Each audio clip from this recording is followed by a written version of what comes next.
আমার ছেলেরা আসেনি? হ্যাঁ, ওই তো এসে গেছে।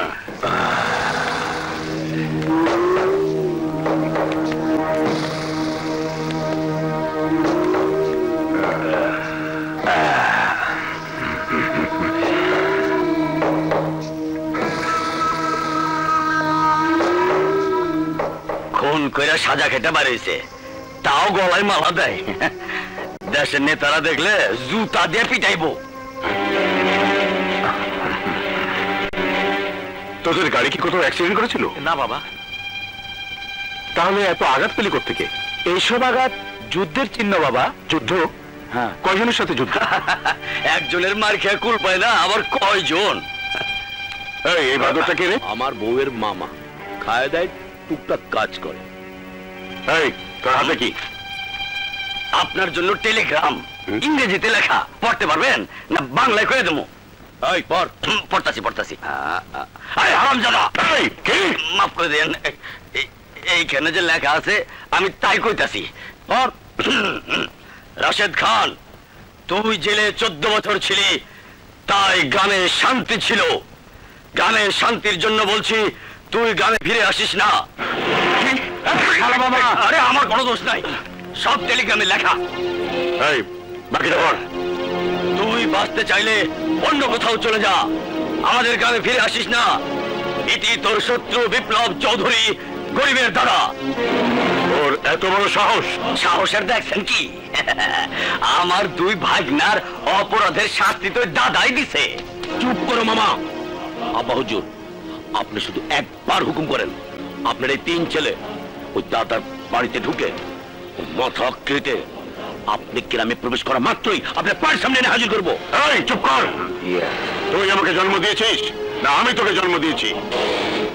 তোর জন্মের আগেই আমি ছিলাম এই অঞ্চলের রাজা। যা কবরস্থানে গিয়ে ওই দাদার কবর খুলে রাখ, আমি ওর লাশ নিয়ে আসছি।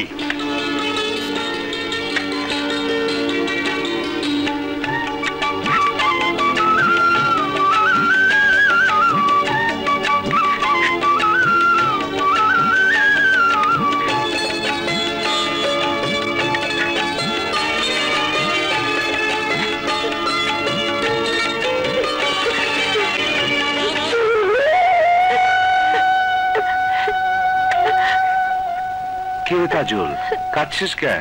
দাদা, আমার তো বাবা নেই, তাই প্রতি সপ্তাহে তুমি যখন নিজের হাতে আমাকে খাবার দাও, তখন আমার মনে হয় আমি যেন আমার বাবার হাতের খাবার খাচ্ছি। বাবা, আমি তো তোর বাবার মতো। দাদা,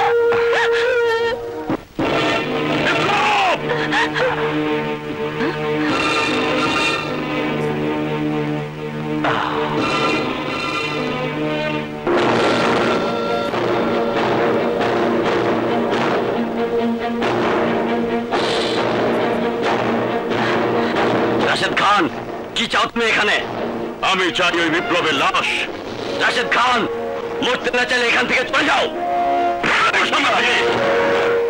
বিপ্লব, তোর নিজের শক্তিতে বিশ্বাস থাকলে আয় আমার সাথে মোকাবেলা কর, দেখি কে হারে কে জেতে।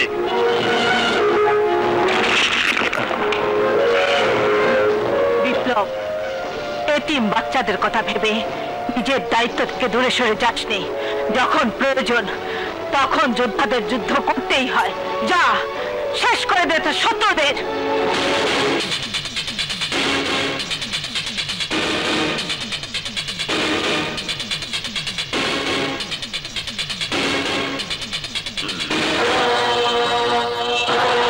বিপ্লব, তুই আমার ছেলেদের গায়ে হাত তুলেছিস, তুই আমাকে গ্রামের মাটিতে পা দিতে নিষেধ করেছিস, ফিরে আসতে বারণ করেছিস। এই গ্রাম কি তোর নিজের সম্পত্তি? রাশেদ খান, এই গ্রাম আমার গ্রাম। এই গ্রামকে বাঁচানোর জন্য প্রয়োজনে আমার জীবনও দিতে পারি, প্রয়োজনে তোর জীবনও দিতে পারি। যা, এই গ্রাম ছেড়ে চলে যা। আমি এত বছর জেলে থাকার পরও জানি এই এলাকায় শুধু আমার হুকুম চলে। তোর এত বড় সাহস, তুই আমার লোকদের গায়ে হাত তুলেছিস। এতদিন রাগে আমার শরীর টকবক করেছে, প্রতিদিন ভেবেছি কবে বাইরে আসবো আর তোকে এই দুই হাত দিয়ে পিষে মারবো। কিন্তু তুই তুই আমাকে চ্যালেঞ্জ করেছিস, হুমকি দিয়েছিস, এলাকায় পা দিলে আমাকে খুন করবি। কিন্তু আজ যদি তোকে আমি কবর না দেই তাহলে আমি আমার বাবার সন্তান না। শুনে রাখ রাশেদ খান, যদি আজ আমার হাত উঠে তাহলে আজ তোকে তোর বাবার কাছে পাঠিয়ে দিব। এক জঙ্গলে দুই সিংহ থাকতে পারে না, আজ তোর মৃত্যু আমার সাথেই হবে। না, আমি রাজা, তুই প্রজা। শিকার করায় সিংহের কাজ, আর সিংহ শিকার করে তোর মতো শুয়োরের বাচ্চাকে। এই!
আমি তোমাকে নিজের হাতে চা বানিয়ে খাওয়াবো বলে এসেছিলাম। কি তুই চা বানাতে এসেছিস? দেখি দেখি পা দেখি। না ভাইয়া, আমার তেমন কিছু হয়নি। কিছু হয়নি মানে? পা তো তোর পড়ে গেছে। ভাইয়া, আমার পায়ে সামান্য চায়ের গরম পানি পড়েছে বলে তুমি কাঁদছো ভাইয়া? কাঁদবো না মানে? তুই জানিস না তুই আমার কত আদরের বোন। তোর কিছু হলে আমি সহ্য করতে পারি না। কি হয়েছে? দেখো না দাদি, চায়ের গরম পানি ফেলে পাটা একদম পুড়ে ফেলেছে। কত করে বলি যা পারিস নে তা করিস নে, কার কথা কে শোনে? এখন বুঝো। শিউলি, মুরব্বীদের কথা অমান্য করতে নেই। তুই দাদির কথা অবাধ্য হবি না, ঠিক আছে? ঠিক আছে ভাইয়া। দাদি, আমি যাই।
এই যে ম্যাডাম, শুনছেন? এই যে শুনুন। আহা, এই যে ম্যাডাম।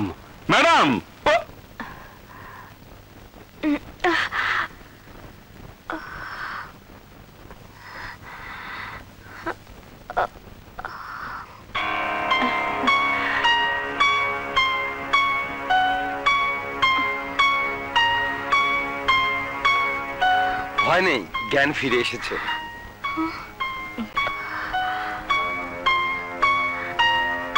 আমি এখানে কেন? আপনারা কারা? আমি কোথায়? আমি কোথায়? আপনি চৌধুরী বাড়িতে আছেন। আপনার নাম ঠিকানাটা বলুন, আমি আপনাকে বাসায় পৌঁছে দেওয়ার ব্যবস্থা করছি। নাম, ঠিকানা? কি আমার নাম? কি আমার ঠিকানা? কি আমি? কি আমি? ডাক্তার সাহেব, ও এমন করছে কেন? সম্ভবত মাথায় প্রচন্ড আঘাতের কারণে উনি স্মৃতিশক্তি হারিয়ে ফেলেছেন। কি বলছেন ডাক্তার? এখন কি করব? তোদের কিছুই করতে হবে না। যতদিন ও স্মৃতিশক্তি ফিরে না পায় ততদিন ও এ বাড়িতেই থাকবে। ডাক্তার, আপনি যান। দাঁড়া। হ্যাঁ বিপ্লব, তুই চারিদিকে লোক পাঠা, খোঁজ নিয়ে দেখ কার ঘরের চাঁদ আমার এখানে আশ্রয় নিয়েছে। ঠিক আছে দাদিমা।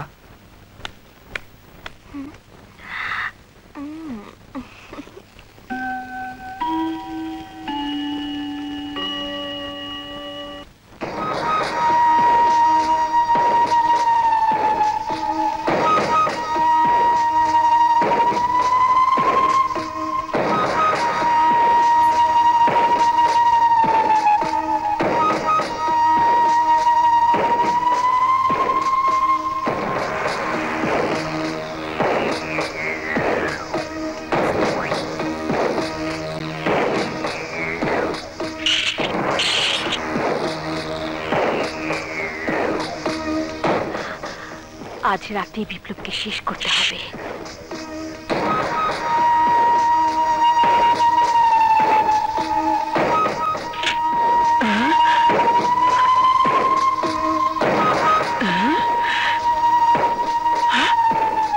মেয়েটা কোথায় যাচ্ছে? এই মেয়ে, কোথায় যাচ্ছ? হ্যাঁ, বিসমিল্লাহ বিসমিল্লাহ বিসমিল্লাহ বিসমিল্লাহ। শিউলি, পান্না, তোরা কোথায়? শিউলি, দাদি। সর্বনাশ, ও তো দেখছি পাগল। রাত দুপুরে ছুরি নিয়ে হাঁটে। ওকে ধর। আমার মনে হয় ওরে ঘিরে ধরছে। আমি পারবো না বাবা। শিউলি শোন। দাদিমা, কি হয়েছে? দেখ, গোবর ঘুরে ছুরি নিয়ে হাঁটে। সর্বনাশ, ওর হাতে ছুরি। ও যে কোনো সময় তোমার মুখে বসিয়ে দিতে পারে।